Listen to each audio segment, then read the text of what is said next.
Tudo começou no início dos anos 2000. De fora, minha vida parecia perfeita. Um bom casamento, ou pelo menos era o que eu me esforçava para acreditar. 2 filhos pequenos, de 4 e 6 anos, o centro do meu universo. Uma vida que seguia o roteiro da normalidade. Mas por baixo da superfície calma, uma correnteza gelada começava a se formar. Uma sensação incômoda, um sussurro na parte de trás da minha mente que crescia a cada dia, me dizendo que algo estava fundamentalmente errado. As primeiras pistas vieram da fonte mais pura e inocente que existe, meus próprios filhos. Eles começaram a falar com a naturalidade que só as crianças possuem sobre passar os dias na casa dos meus sogros. À primeira vista, nada de estranho, mas os detalhes não batiam. Meus sogros moravam a 1h30 de distância, uma viagem de 3 horas, ida e volta. Minha esposa, a Laura, trabalhava meio período. Nos dias de folga, por que ela submeteria as crianças a essa maratona de estrada 2 ou 3 vezes por semana? A desculpa era sempre vaga. Eles adoram ver os avós. Mas a frequência era obsessiva. A matemática simplesmente não fechava. A atmosfera em casa também havia mudado. Laura estava distante, presa em seu próprio mundo. Nossas conversas se tornaram superficiais, como se estivéssemos apenas cumprindo um protocolo. A cumplicidade que um dia tivemos havia evaporado, substituída por um silêncio pesado. Eu me sentia como um estranho na minha própria casa. Certa noite, reuni coragem e a confrontei. Tentei ser casual, não acusatório. Laura, essa rotina de ir para a casa dos seus pais não está cansando demais as crianças? Ela negou que houvesse qualquer problema. Mas Laura nunca foi boa em mentir. Seus olhos não encontravam os meus, a voz tinha um tom defensivo que a denunciava. Você está imaginando coisas, ela disse. Por que você é tão desconfiado? O clássico desvio, a tentativa de me fazer sentir culpado pela minha própria intuição. Aquela conversa foi o estopim. A negação dela não me acalmou, pelo contrário, confirmou minhas piores suspeitas. A partir daquele dia, eu me tornei um fantasma na minha própria vida, um detetive investigando um crime que estava destroçando meu coração. Comecei a fazer algo que me envergonhava, mas que se tornou uma necessidade.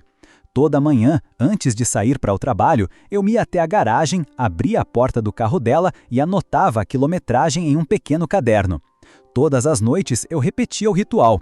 O caderno se tornou meu confidente sombrio. Bingo! As páginas se encheram de números que gritavam a verdade. Centenas de quilômetros a mais por semana, viagens fantasmas que não podiam ser explicadas. Cada número era uma facada. A suspeita se solidificou, transformando-se em uma certeza amarga e dolorosa.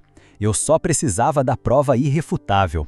E então, num dia fatídico, em um ato de puro descuido, ela me entregou a arma do crime em uma bandeja de prata. Ao lado do nosso computador, em cima de um bloco de notas, um bilhete. Nele, sua senha de e-mail. Estava ali, me encarando, um convite aberto para um inferno. Meu coração martelava no peito. Uma parte de mim queria ignorar, fingir que não vi. Mas a parte que já estava ferida, a parte que precisava da verdade, por mais terrível que fosse, venceu. Com as mãos trêmulas, eu digitei a senha. A caixa de entrada se abriu e lá estava. Uma troca de mensagens com sua melhor amiga da faculdade. A cada linha que eu lia, um pedaço do meu mundo desmoronava. As palavras eram explícitas, um diário sórdido de sua vida dupla. Ela estava se encontrando regularmente com um ex-namorado do colégio. Mas o que transformou minha dor em uma fúria fria e calculista foi um detalhe específico. Em meio aos relatos da traição, Laura zombava da esposa do cara. Tirava sarro de como a mulher havia engordado depois de ter filhos. A crueldade gratuita daquele comentário, aquilo mudou tudo. Não era mais apenas traição, era uma maldade desnecessária, uma humilhação dirigida a uma pessoa inocente. Naquele instante, qualquer pingo de compaixão que eu pudesse sentir por ela se extinguiu. Imprimi cada uma daquelas mensagens, o papel quente na minha mão parecia queimar com a toxicidade das palavras. Guardei tudo em um lugar seguro. Aquelas folhas seriam minha munição. Mas eu ainda precisava de mais. Eu precisava do quadro completo, do rosto do homem que estava ajudando a demolir minha família. Foi quando liguei para um amigo policial que me indicou um detetive particular. Um ex-policial descrito como discreto, eficiente e sem perguntas desnecessárias. Paguei seus honorários, uma quantia que representava o preço da verdade. Entreguei a ele as mensagens impressas. O detetive me ouviu em silêncio, seu rosto impassível. Em pouco tempo, ele me entregou um envelope pardo. Dentro, um dossiê completo. Fotos, horários, locais. A rotina era doente, metódica. Laura levava nossos filhos para a casa dela, os deixava lá como um álibi e ia encontrar o amante. Eles almoçavam e depois iam para um motel barato de beira de estrada por algumas horas. As fotos eram granuladas, distantes, mas inconfundíveis. Depois da sordidez, ela pegava as crianças, sorrindo, e voltava para casa, para o papel de mãe e esposa dedicada. Naquele momento, ao ver a prova visual, algo dentro de mim se quebrou de forma definitiva. A imagem dos meus pais gritando, os pratos quebrados, o choro dos meus irmãos, essa memória é uma cicatriz na minha alma. O divórcio deles foi um campo de batalha que destruiu nossa infância. Eu jurei a mim mesmo, com toda a força do meu ser, que meus filhos jamais passariam por aquilo. A traição, para mim, não era um erro, um deslize. Era uma escolha consciente de destruir tudo. Uma linha que, uma vez cruzada, não tinha volta. Era totalmente inaceitável. Contratei um advogado de divórcio na mesma hora. Mas um simples divórcio não era suficiente. A vingança não era só contra ela, era contra ele, o homem que conscientemente participou dessa farsa. Pedi ao detetive que descobrisse tudo o que pudesse sobre o Romeu. E o que ele descobriu foi a chave de ouro do meu plano, o prego final no caixão da vida daquele homem. Seu nome era Beto, casado, 3 filhos. E o detalhe mais suculento, a informação que fez um sorriso frio brotar no meu rosto. Ele era vice-presidente de vendas na empresa do próprio sogro. O jogo havia mudado. Eu não era mais a vítima, eu era o estrategista.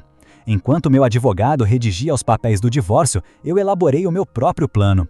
Um plano de aniquilação total, elegante em sua simplicidade. Pedi ao detetive mais algumas cópias do seu relatório e uma última crucial tarefa. O dia da execução chegou. Chamei-o de Dia D. Foi uma operação coordenada com a precisão de um relógio suíço. No exato momento em que um oficial de justiça, com sua presença formal e intimidadora, entregava os papéis do divórcio para Laura no trabalho dela, humilhando-a na frente dos colegas, o detetive estava batendo na porta da mansão de Beto. Mas ele não estava lá para falar com Beto. Ele estava lá para falar com a esposa dele. Pelas informações que eu tinha, ela parecia ser uma boa pessoa, uma mãe dedicada. A mesma mulher que Laura zombava nas mensagens. Eu senti com uma convicção profunda que ela merecia saber com quem estava casada. O detetive entregou a ela o relatório completo, as fotos, as datas, os motéis. A verdade nua e crua. O que ela faria com aquela informação era a decisão dela. E ela decidiu queimar o mundo dele até as fundações. Meu divórcio foi tranquilo, asséptico. Eu me mantive distante, focado apenas no bem-estar e na estabilidade dos meus filhos. Mas o divórcio de Beto foi uma explosão nuclear transmitida em praça pública.